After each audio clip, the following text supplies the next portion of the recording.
ප්‍රවත් මේ දෙවිලා අද විකට් එක කොහොමද මේ හොඳට දඟපන්නවන්ට බෝලර්ස්ට මේ හොඳට කැපෙනවද? තනතුරු කොහොමත් මචං මේ තනතුරු අපි දැක්කා ගාල්ලේ පළවෙනි දවස සහ දෙවෙනි දවස තුන්වෙනි දවස යනකම් මම හිතන්නේ විකට් එක පිටිකරවන්න බැට් කරන්න පුළුවන්. මොකද අපි පළවෙනි දවසේම කඩළු කොහොමත් දන් කැවීම බලාපොරොත්තු වෙන්න බෑ අපිට. මේ දින පහේ තරඟයක් අපි ක්‍රීඩා කරන්න. ඉතින් මම හිතනවා තාමත් විකට් එක හොඳයි. එහෙම ඩේන්ජරස් විදිහට බෝලේ කැපෙන්නේ නැහැ. මේ අර මේ ඔයයි මේ නුවන්තයි විකට් 7ක් ගත්තත් මේ මේ ඉතින් ඒක එයා ඉතින් බලනකොට දඟපන්නවන්ට වාසියක් තිබුණේ නැද්ද? මම හිතන්නේ අපි බැලුවොත් ෆාස්ට් බෝලර්ස් බෝල් කරනකොට අපි දැක්කා ඒගොල්ලෝගේ බෝලේ කොහොමද ගියේ කියලා. ඉතින් ඒකත් එක්ක තමයි අපි වැඩිපුර ස්පින් එක බෝල් කරේ. මොකද ස්පින් එකට තමයි මොකක් හරි විකට් එකක් එනවා නම් chance එකක් එන්නේ සහ අපිට රන්ස් යන එක පොඩක් නවත්ත ගන්න අවස්ථාවක් තිබුණා. ඉතින් ඒකත් එක්ක තමයි ස්පින් එක වැඩිපුර බෝල් කරේ. මම හිතන්නේ කේසර් එයාගේ අලුත් මේ එයාගේ පළවෙනි මැච් එක ක්‍රීඩා කරන්න මම හිතන්නේ එයාත් එයාගේ උපරිමයෙන් දුන්න තරඟයට. ප්‍රවත් බෝලින් පාර්ට්නර්ෂිප්ස් ගැන කතා කරනකොට ඔයාට හොඳ පාර්ට්නර් කෙනෙක් කාලයක් තිස්සේ හොයමින් ඉන්නවා. කේෂරත් එක්ක අද දාපු බෝලින් පාර්ට්නර්ෂිප් එක ගැන මොකද කියන්න තියෙන්නේ? කේෂරගේ පන්දුවම විශේෂයෙන්ම අලුත් පන්දුවෙම මේ පන්දුව ආපු විදිහ ගැන කොහොමද ඔයා දකින්නේ අත්දැකීම් තියෙන දඟ පන්දුවරණෙක් විදිහට? ඇත්තටම මම හිතනවා කේෂරට හොඳ ෆියුචර් එකක් තියෙනවා. මොකද පළවෙනි තරඟය ක්‍රීඩා කරන්න ඉන්දියාවත් එක්ක ඉතින් ලේසි නෑ. මොකද අපි දන්නවා ඉන්දියා කියන්නේ රෑන්කින් වල ගත්තත් උඩම ඉන්න කණ්ඩායමක්. ඉතින් ඒ වගේ කණ්ඩායමත් ලොකු චැලෙන්ජ් එකක් තියෙනවා. එයාට අලුත් ක්‍රීඩකයෙක් විදිහට පළවෙනි මැච් එක ක්‍රීඩා කරද්දී මම හිතනවා එයා ඩිසර්ව් and එයාගේ පොටෙන්ෂල් එකක් තියෙනවා. මම හිතනවා ඉස්සරහට එයාගේ ලොකු දෙයක් රටට කරගන්න පුළුවන් මේ කියලා. ප්‍රබත් මේ තරඟයට එන්න කලින් ටිකක් විකට් ගන්න පොඩි ස්ට්‍රගල් එකක් තිබුණා. මේ වාගේ ගාල්ලේ මොහොත කඩළු 4ක් දවාගත්තා. කොච්චර ලොකු විශ්වාසයක් ගොඩනැගුණාද මේ තරඟයේදී යව පන්දුත් එක්ක කොහොමද තනතිල්ල පළවෙනි දවසයි දෙවෙනි දවසයි වෙනස?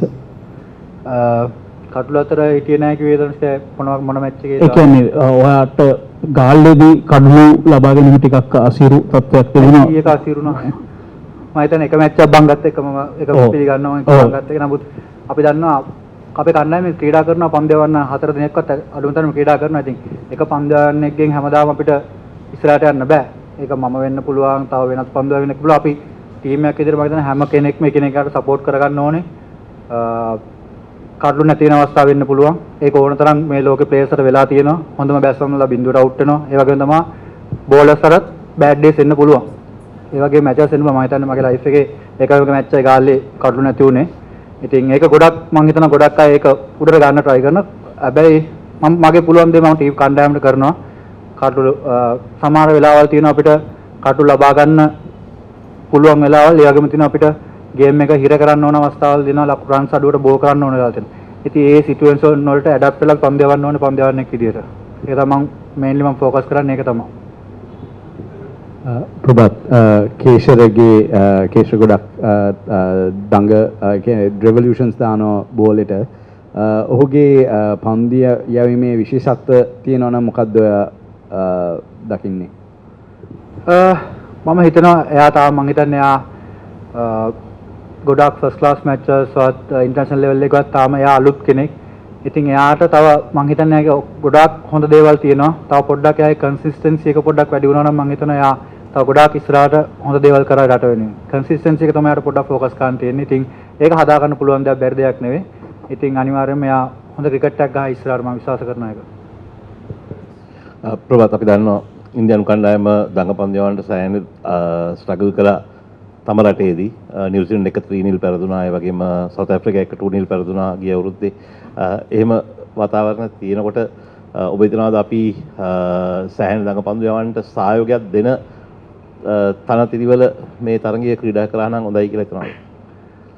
මම හිතන්නේ අතනයි බැලුවොත් අපි දින 5 තරගයක් ක්‍රීඩා කරද්දී පළවෙනි දවසේ නම් තනතිල්ලක් කැපෙන්න ගන්නෙ නැහැ ගොඩක් වෙලාවට. මොකද අපිට එහෙම තරගයක් ක්‍රීඩා කරන්න අමාරුයි. මොකද අපි ගත්තොත් මේ මම හිතන්නේ ගාල්ලේ ගොඩක් මම හිතන්නේ ටොස් එක කියන්නේ ගොඩක් ඉම්පෝටන්ට්. ඒක තමයි මම හිතන්නේ අපිට ඒක ලක්ෂයත් එක අපිට කන්ට්‍රෝල් කරන්න බෑ. නමුත් ටොස් එක කියන්නේ ගොඩක් ඉම්පෝටන්ට් මම හිතන්නේ අපි ටොස් එක අපි දින්න නම් මම හිතන්නේ මේකේ සිනාරියෝ එක අනිත් පැත්ත වෙන්න තිබ්බා ගොඩක් වෙලාවට. නමුත් එහෙම කියලා අපිට එක්ස්කියුසස් දෙන්න බෑ. හැබැයි බලමු අපි තාම තනදිල්ල අපිට කියන්න බෑ මොකද දවසේ මතන්නේ පැය ගාණක් තන්තිරු වහලා තිබ්බේ. ඉතින් පොඩි වෙලාවයි අපි ක්‍රීඩා කරේ හවස් වරුව විතරයි. මම හිතනවා තනතිරුව හෙටත් එහෙම ලොකුවට ඩේන්ජරස් විදිහට කැපෙන එකක් නැති වෙයි කියලා. Hi Prabhat, what do you make out of this wicket? During the day one we have seen like there was nothing in the wicket, and on day two there was some turn. With your experience playing at this stadium, what do you think will be on the wicket for day 3, 4 and 5? How will it change? Definitely. So first 2-3 days wicket is doing good, but when we are going to the day 4-5, definitely we are expecting some turn. But we can't predict anything yet.